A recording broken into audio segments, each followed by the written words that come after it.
출애굽기에 기록되어 있는 번제단에 대한 내용을 우리가 말씀을 보고 있습니다. 그래서 오늘 이 번제단을 통해서 하나님 앞에서 우리가 드려야 되는 그 예배의 본질에 대해서 한번 생각해보는 시간들이 되었으면 좋겠습니다. 저희들 계속해서 신앙의 회복에 대해서 이야기를 나누고 있습니다. 그래서 우리의 회개가 회복돼야 되고, 그리고 또 우리가 붙들고 있는 그 복음의 본질이 무엇인가를 늘 되새겨 보아야 되고, 그리고 또 우리의 믿음이 진짜 믿음인지 생명의 믿음인지 우리를 살게 하는 믿음인지에 대한 말씀을 또 지난 시간에 나누었고요. 자, 오늘은 이 모든 것들이 왜 필요한가? 그것은 바로 예배를 위해서 필요한 것들이죠. 그리스도인에게 예배보다도 너무나도 중요한 것은 없는 것 같습니다.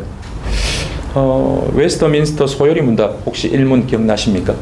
우리 이전에 배웠던 것인데, 웨스터민스터 소요리 문답 1문에 보면 사람의 제일 되는 목적이 무엇입니까? 라고 이렇게 질문을 던집니다. 그럴 때에 답이 어떻게 되어 있죠? 하나님을 영화롭게 하고 그분을 영원토록 즐거워하는 것, 바로 예배를 이야기를 하고 있습니다. 우리의 창조된 목적, 그리고 우리를 구원하신 그 목적은 바로 하나님을 예배하기 위하여서 우리를 지으시고 우리를 구속하셨다라고 그렇게 성경은 누누이 말씀하고 있죠. 그리고 또한 이 예배는 하나님께서 우리들에게 특별하게 주신 선물입니다. 우리는 부정하기 때문에 죄가 가득하기 때문에 지극히 거룩하신 하나님을 만날 수 없습니다. 하나님 앞에 나아갈 수 없습니다. 그 좋으신 하나님께서 우리에게 다가오시면서 어떻게 하면 우리를 만나 주실지에 대한, 어떻게 보면 우리에게 주신 크나큰 선물이죠. 예배가 바로 그것입니다. 자, 그래서 회개가 필요하고, 그래서 우리가 하나님 앞에 믿음으로 나가는 것이 필요하고, 우리의 신앙의 모든 행위들은 바로 이 예배를 위해서 존재한다라는 것을 다시 한번 기억할 필요가 있습니다. 자, 그래서 성경이 예배를 어떻게 이야기하고 있는지, 그리고 하나님께서 이 말씀을 통하여서 내가 진정으로 받고 싶어하는 예배가 무엇인지에 대해서 말씀은 우리에게 어떻게 보여주고 있는지를 오늘 본문 말씀을 통해서 우리가 살펴보았으면 좋겠습니다. 우리가 먼저 바른 예배를 살펴보기에 앞서서 우리의 예배가 얼마나 성경에서 이야기하고 있는 그 바른 예배에서 멀어져 있는지를 먼저 생각해 보면 좋겠습니다. 심각한 예배의 문제점에 대해서 여러 가지가 있지만 제일 대표적인 문제가 우리의 예배의 중심이 하나님 중심에서 인간 중심으로 변질된 예배를 우리가 드리고 있다라는 것이 가장 큰 문제이죠. 예배를요, 하나님의 방식이 아닌 우리의 방식, 우리 좋을 대로 예배하는 예배를 우리가 드리고 있지 않나 한번 생각해 볼 필요가 있습니다. 한번 보십시오. 하나님을 생각하기보다는요, 회중들을 철저히 생각하는 중심적인 그런 예배를 드리고 있습니다. 감각적인 예배, 그렇죠? 뭔가 조금 더 감동을 어떻게 하면 줄 수 있을까? 흥미를 추구하고, 설교에도요, 딱딱한 설교, 교리적인 설교, 부담스러워합니다. 좀 더 재미있고, 웃기고, 그리고 감동이 있고, 이런 설교를 더욱더 기대하죠. 설교자들도 인간인지라 성도들의 반응을 보면서 아무래도 반응이 좋은 설교들을 선택하게 되어 있는 것이죠. 한마디로 설교도 변질되어지는 그런 시대를 살고 있습니다. 그리고 예배의 평가 기준도 어떻게 보면 우리 인간의 만족, 그죠? 인간의 만족도가 예배의 평가 기준이 되어 있는 그 실상을 우리의 삶을 통해서도 발견할 수 있습니다. 여러분들 예배를 평가할 때 어떻게 평가하십니까? 제일 먼저 쉽게 우리 입에서 나오는 게 예배가 좋았다, 안 좋았다. 예배에 감동이 있었다, 감동이 없었다. 예배가 별로였다. 자, 이런 우리의 고백의 중심에는 뭐가 있습니까? 철저하게 내가 있는 것이죠. 내가 감동받으면 좋은 예배입니다. 내가 은혜를 받으면 은혜로운 예배입니다. 그런데 내가 은혜를 받지 못하면 이 예배는 쓸모없는 예배, 그죠? 그런 예배가 되는 것이죠. 그래서 예배의 형식과 예배의 내용 전적으로 인간을 흥미롭게 하는 그런 예배로 계속해서 변질되어지고 있습니다. 한번 보십시오. 화려한 교회, 밝게 빛나는 예배당, 그죠? 그리고 안락한 의자, 그리고 심지어는 그 미국의 세계적인 교회 윌로우 크릭 교회 들어보셨죠? 빌 하이벨스 목사님. 여러분들이 읽은 책들 가운데 아무도 없을 때 나는 누구입니까? 라는 그 책을 쓴 아주 유명한 교인이 한 7만 명 정도 된다고 합니다. 그런데 얼마 전에 그분이 그런 고백을 하실 때 약간은 위험하다라는 생각이 있었는데 아니나 다를까 그 목사님이 성추문에 휩쓸려가지고 그 큰 교회를 사임하게 되는, 미국의 그런 주축이 되었던 교회가 흔들리게 되는, 그분이 뭐라고 이야기했냐면 우리의 예배는 영화관에서 이 영화를 보는 것보다도 더 청중을 사로잡아야 한다. 그래서 심지어는 부교육자들한테 아주 강조했던 게 예배 중에 5초간의 인터벌도 있어서는 안 된다. 네. 성도들이 당혹해하는 그 순간이 결코 있어서는 안 되기 때문에 예배를 철저하게 준비해야 된다. 그 예배를 준비하는 그 중심은 참 좋습니다. 그런데 그 중심의 본질이 어디 있냐 말이죠. 하나님을 위해서 예배를 준비하느냐 아니면 인간들을 위해서 준비하느냐. 이것이 현대 우리 예배의 문제라는 것이죠. 부족함이 없습니다. 그런데 정작 필요한 하나님 앞에 바른 예배자는 너무나도 부족한 현실 가운데 있다는 것이죠. 정작 예배의 주인이신 하나님께서 이 예배를 어떻게 받으셨을까 한번 생각해 보셨습니까? 오늘 예배드리는 내 마음의 내 태도를 하나님께서 받으셨을까라고 고민해 본 적이 있으십니까? 예배가 좋았다? 예배가 감동이 있었다가 아니라 이 예배가 정말 하나님께서 받으신 예배일까? 예배를 드리는 나의 중심이 정말 하나님께 드려졌을까? 이것을 생각해 보는 것이 바로 예배를 향한 우리의 마음이 되어야 된다는 것이죠. 그래서 20세기의 선구자, 선지자라고 하는 A.W. 토저는 그 책 제목이 너무나도 재밌습니다. 예배인가 쇼인가. 자그마치 60년, 70년 전에 미국에서 쓴 책입니다. 그런데 이런 아주 선지자적인 그런 어떤 제목을 달아서 책을 쓰고 있습니다. 그 책에 보면요, 이렇게 기록이 되어 있습니다. 성숙한 신앙에 이르지 못한 부끄러운 그리스도인들이 자꾸 기독교가 재미있어야 한다라고 주장하기 때문에 많은 교회들은, 많은 단체들은 그들의 비위를 맞추려고 애쓴다. 형제들이여, 그리스도의 십자가는 너무나 영광스럽기 때문에 우리에게 말로 표현할 수 없는 기쁨을 주는 것이지 단지 재미있는 것이 아니다. 그렇게 이야기를 합니다. 우리에게 있어서 그 기쁨은요, 우리의 감정과 그 오감을 만족해서 주는 그 기쁨이 아니라 내가 구원받은 것 때문에 나에게 주신 그 은혜 때문에 기쁨의 반응으로 드리는 것이 예배라는 것을 성경은 말씀하고 있습니다. 그래서 예배는 더 이상 교회의 존재 목적이 아닙니다.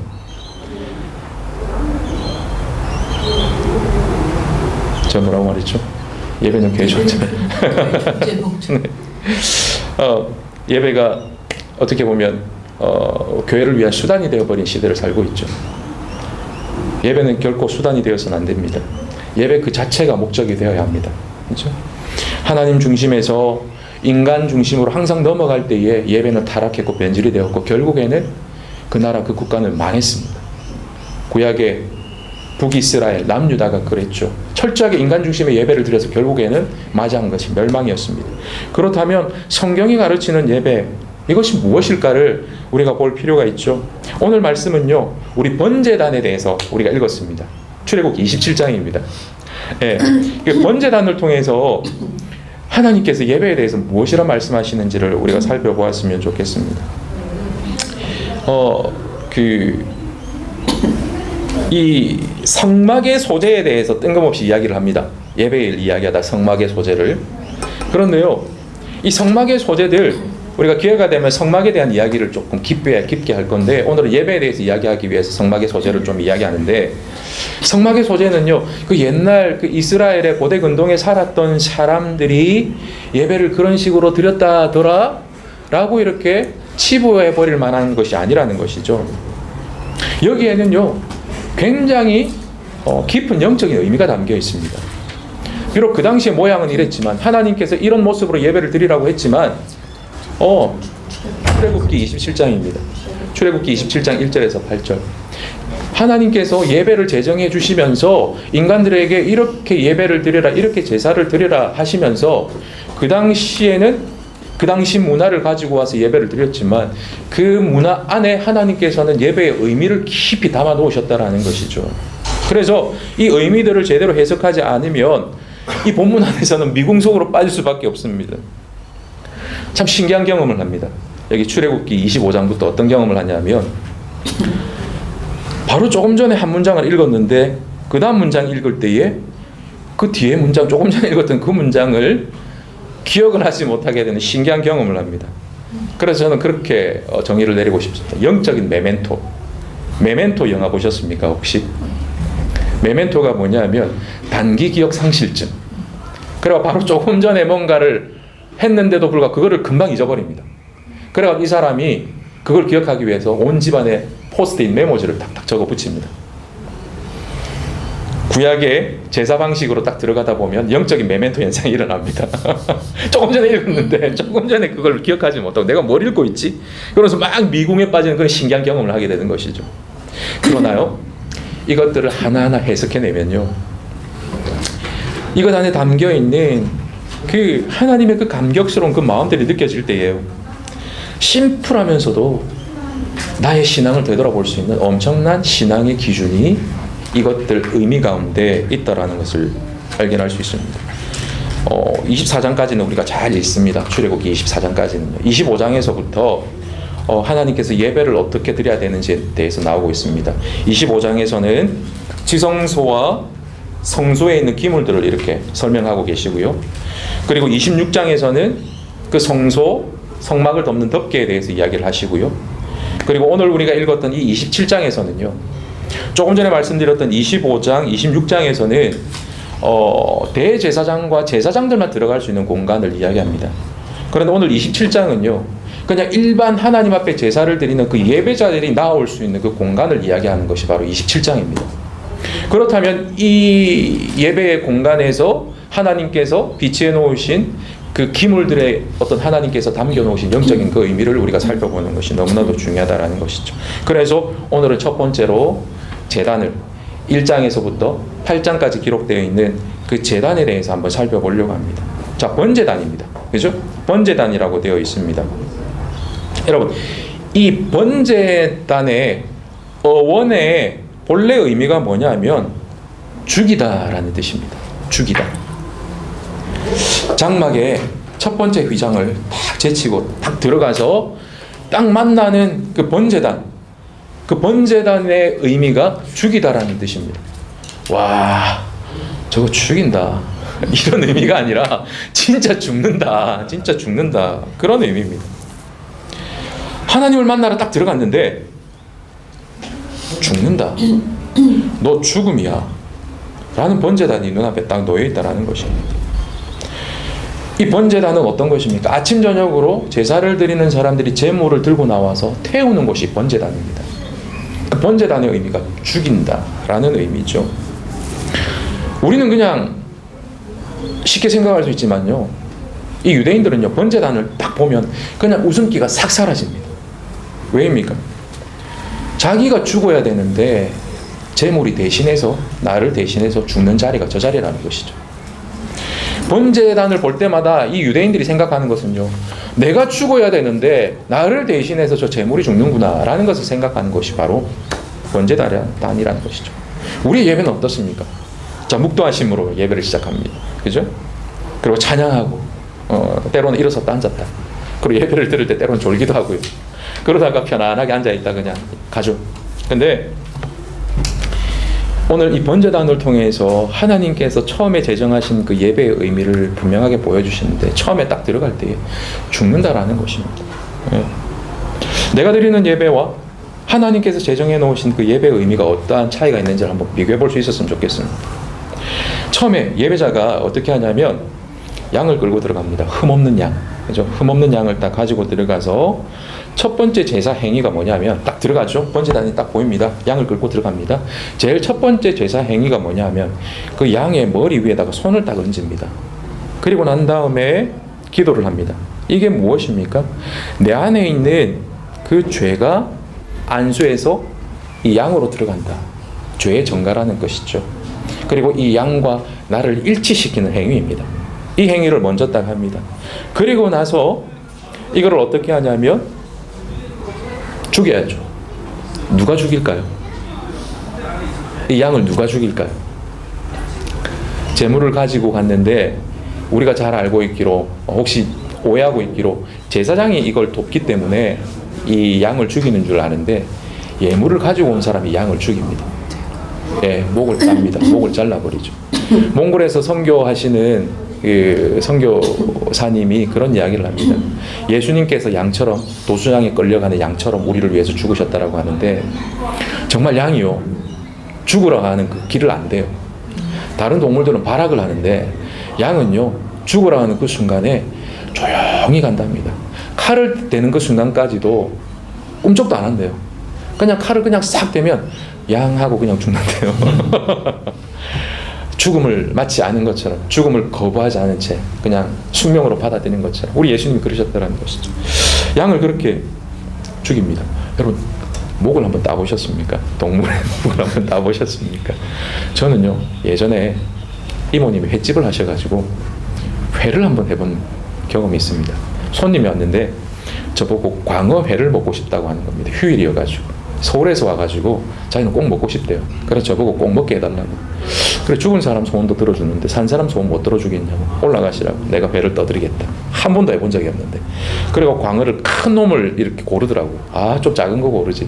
그래, 큰 놈을 딱 위에 올려가지고 죽여야 되는데 차마 못 죽이겠더라고요. 그래, 어떻게 했냐면 마대자루 있죠. 마대자루 이걸 때려가 죽였습니다. 칼을 못 대가지고 제가. 그래, 칼을 대려고 손을 딱 대는데 깜짝 놀랐습니다. 얘네들도 두근 하는 게 느껴집니다. 살아있으니까. 와, 이 느낌으로 생명이 살아있다는 게 손에 느껴지면서 이 죽인다라는 게 얼마나 끔찍한 것인지. 그런데요, 구약에 예배를 드렸던, 제사를 드렸던 예배자들은 그걸 했습니다.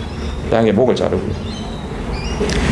그리고 심지어는 짐승의 가죽까지도 예배자가 다 벗깁니다.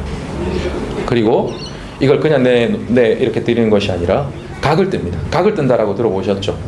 고기의 모양을 반듯하게 자릅니다. 이것조차도 예배를 드리는 예배자가 하게 되어 있는 것입니다. 그리고 이제 제사장한테 주는 거죠. 그러면 제사장이 이걸 들고 와가지고 번제단 위에 올립니다. 그렇게 불에 태웁니다. 이걸로 끝이 아닙니다. 어떻게 하냐면 그 다음에 이 예배자가 또 뭘 하냐면 그 양에서 나온 내장, 다리, 이걸 있죠. 직접 일일이 다 씻습니다.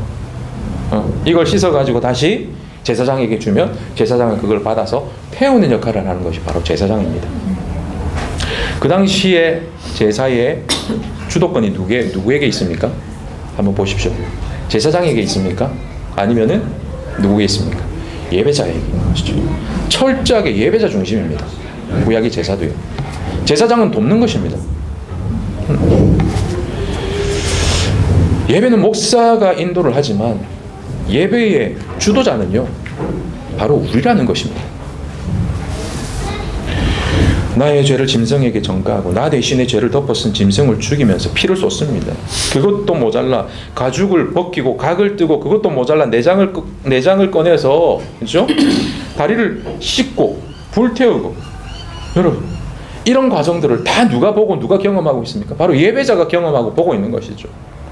이 예배를 경험하면서 이 예배자가 어떤 마음이 들었겠습니까?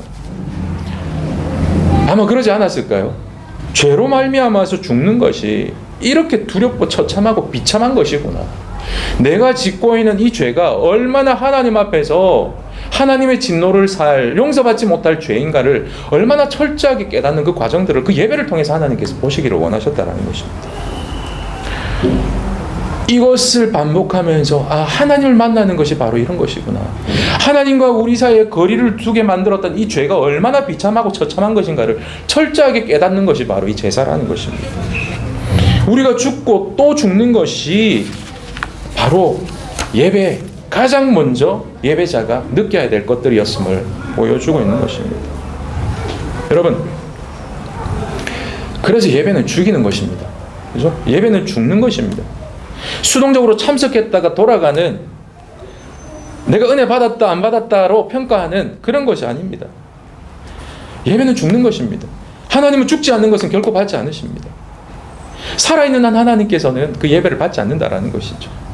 예배의 중심은요, 어디에 있냐면 연락됨입니다. 그죠? 연락됨. 하나님께서 받으시느냐 받지 않으시느냐가 예배의 중심입니다. 수십 년을 예배를 드렸어도요, 하나님의 방식이 아닌 내 뜻대로 내 중심으로 예배를 드렸다면 그거 하나님께서 받지 않으셨을 수도 있습니다. 그런데 한 번이라도 하나님이 받으시는 그 기준으로 예배를 드렸다면 하나님이 기뻐 받으시는 그 예배가 될 수 있다는 것이죠. 우리의 만족에, 우리의 감정에 달려있지 않습니다. 여러분, 하나님께서 예배에 대해서 제일 먼저 보여주신 게 뭔 줄 아십니까? 받는 예배가 있고 안 받는 예배가 있다는 것을 제일 먼저 성경에서 보여주셨습니다. 누구의 사건을 통해서요? 가인과 아벨의 사건을 통해서. 받는 예배가 있고 내가 거부하는 예배가 있다는 것을 보여주셨다는 것이죠. 그렇다면 우리의 예배가 하나님께서 받으실 만한 예배인지 받지 않으실 예배인지를 우리는 철저하게 고민해 봐야 된다는 것이죠. 그렇습니다. 예배에 나아가면서 처음 보았던 그 제단을 보면서 내 자아를 죽이는 것이죠. 예배 목적은 은혜를 받는 것이 아니라 은혜는요, 은혜 받습니다. 그런데 은혜 받는 것은요, 우리가 예배를 하나님 앞에 바로 드렸을 때 하나님께서 주시는 그 감동, 이것이 은혜인 것이죠. 예배의 목적이 될 수 없다라는 것입니다. 우리가 예배를 바로 드렸을 때 하나님께서 보너스로 주시는 것이 은혜이지, 이것이 결코 예배의 중심이 되어서는, 목적이 되어서는 안 된다라는 것입니다. 하나님께 영광을 돌리는 최고의 방식은 내 생각, 내 고집을 내려놓고 나의 자아를 죽이고, 그죠? 그럴 때 하나님의 생각, 하나님의 뜻이 받아들여지는 것이죠. 이것이 바로 내가 죽는 것입니다. 하나님께 영광을 돌리는 것은 많은 헌금을 드리고 뜨거운 헌신을 드리는 것도 중요하지만 중요한 것은 나의 중심이 하나님 앞에 굴복하는 것, 하나님의 생명이 내 안에 들어오는 것, 이것이 바로 예배라는 것을 말씀하고 있습니다.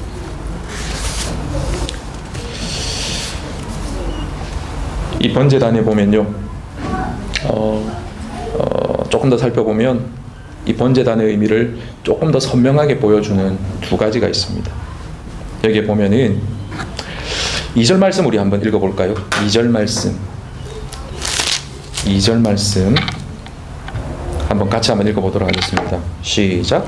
그내 모퉁이에 뿔을 만들되 그 뿔이 그것에 연치게 하고 그 제단을 금으로 싸고. 네, 여기에 보면 뿔이 나오고 있습니다. 영상을 보여드리면 좋은데 이 번제단이 있습니다. 그리고 번제단, 정사각형의 번제단이 있고 길이가 2m 정도 됩니다. 꽤나 큽니다. 그죠?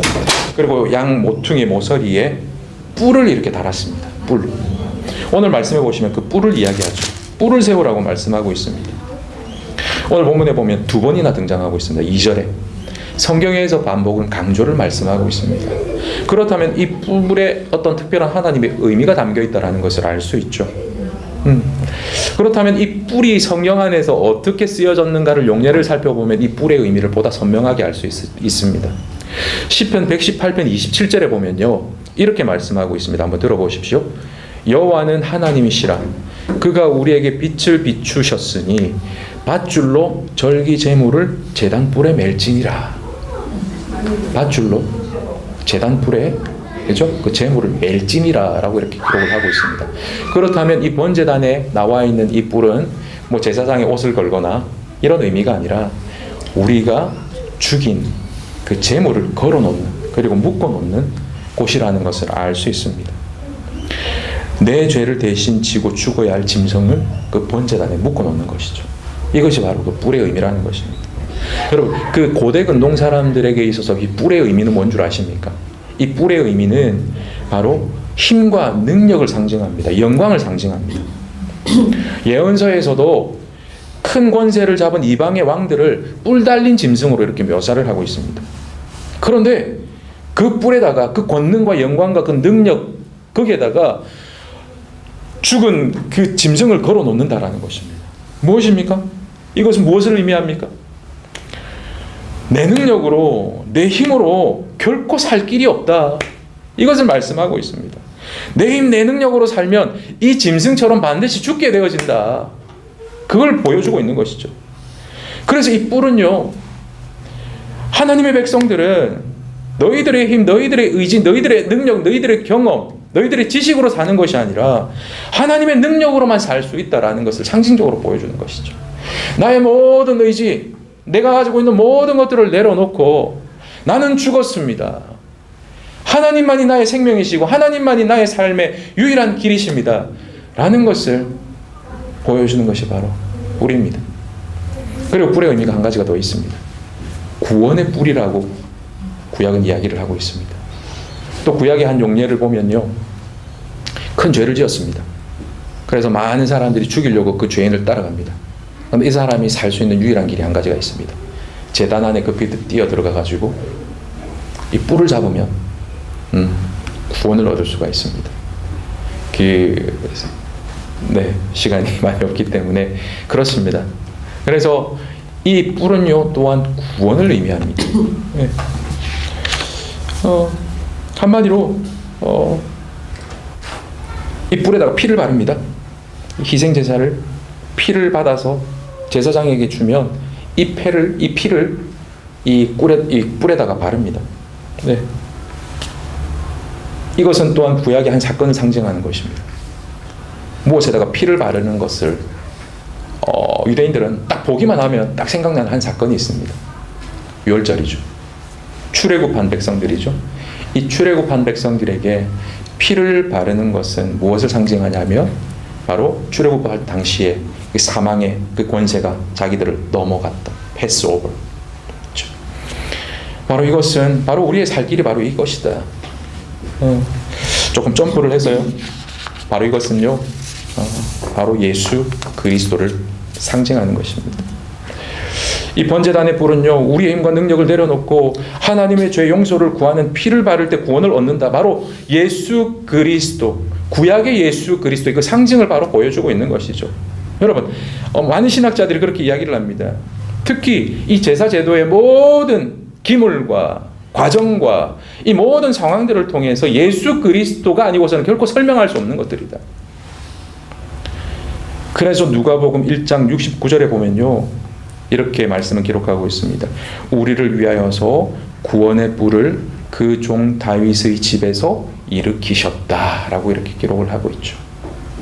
바로 그 구원의 뿔은 우리를 위해서 십자가 제단에서 우리가 죽어야 될 그 번제단 위에 제물로 죽었어야 될, 죽어도 몇백 번을 더 죽었어야 될 우리를 위해서 대신해서 십자가 그 번제단 위에서 자기의 생명을 초계처럼 불사르셨던 바로 그 예수 그리스도를 의미하고 상징하는 것입니다. 자, 이 번제단을 통해서 하나님께서 선명하게 보여주시는 것, 그 예배가 무엇입니까? 예배는 죽는 것입니다. 철저하게 제물이 죽는 것처럼 내가 죽어야 된다라는 것이죠. 나를 죽게 만든 그 죄가 얼마나 처절하고 비참한 것인가를 깨닫게 하는 것입니다. 이 죄가 하나님과 우리 사이에 얼마나 먼 길을 내었는지를 보게 하시는 것이죠. 내가 어떻게 살 수 있습니까? 내가 어떻게 하면 하나님 앞에 나아갈 수 있습니까? 우리로서는 결코 하나님 앞에 나아갈 수 없습니다. 그래서 우리에게 하나님께서 은혜의 방편으로 하신 것이 예배입니다. 그 예배를 통해서 우리에게 또한 보여주시는 것이 무엇입니까? 우리는 구원받을 수 없지만 우리를 위해서 하나님께서 독생자 예수 그리스도를 죽이심으로 우리의 죄를 위하여서 제물로 자기 아들을 주심으로 말미암아 우리를 구원하셨다. 우리를 구원하신 뿔로 우리에게 주신 선물이 바로 예수 그리스도시다. 그래서 히브리서 기자는 이렇게 기록을 하죠. 우리가 예수의 피를 힘입어 성소에 들어갈 담력을 얻었다. 예수 그리스도의 그 보혈의 피로 우리는 하나님 앞에 감히 나아갈 수 있는 담력을 얻게 된 것임을 말씀하고 있습니다. 그래서 시편 51편의 17절에 하나님께서 받으실 만한 제사에 대해서 이렇게 말씀하고 있습니다. 하나님이 구하시는 제사는 상한 심령이라. 하나님이여 상하고 통회하는 마음을 주께서 멸시치 아니하시리라. 이렇게 말씀하고 있습니다. 네? 우리 예배가 어떠해야 되는지 오늘 말씀을 통해서 우리들에게 말씀하고 있습니다. 우리가 죽읍시다. 예배에 나갈 때에 우리의 살아왔던 경험, 우리의 알량한 하나님 앞에서의 그런 어떤 기대, 이런 것들을 다 내려놓고 나의 자아와 나의 연약함들을 다 내려놓고 하나님, 나는 죽게 하시고 내 안에 나를 위해서 돌아가신 예수 그리스도가 사는 예배가 되게 하여 주시옵소서. 예배에 나아갈 때에 하나님, 나의 중심이 아닌 하나님께서 받으실 만한, 하나님께서 연락하실 그 예배를 내가 드릴 수 있는지 그 기대함으로 나아갈 수 있는 우리의 예배가 될 수 있기를 바랍니다. 그것이 하나님께서 받으실 만한 예배인 것을 오늘 말씀을 통해서 우리들에게 말씀하고 있습니다. 예, 한 번의 예배를 드리더라도 이 땅에서의 마지막 예배처럼 예배가 무너지면 삶이 무너진다라는 각오로 예배를 생명처럼 드릴 수 있는 저와 여러분의 삶이 될 수 있기를 주님의 이름으로 축복합니다. 제가 기도하고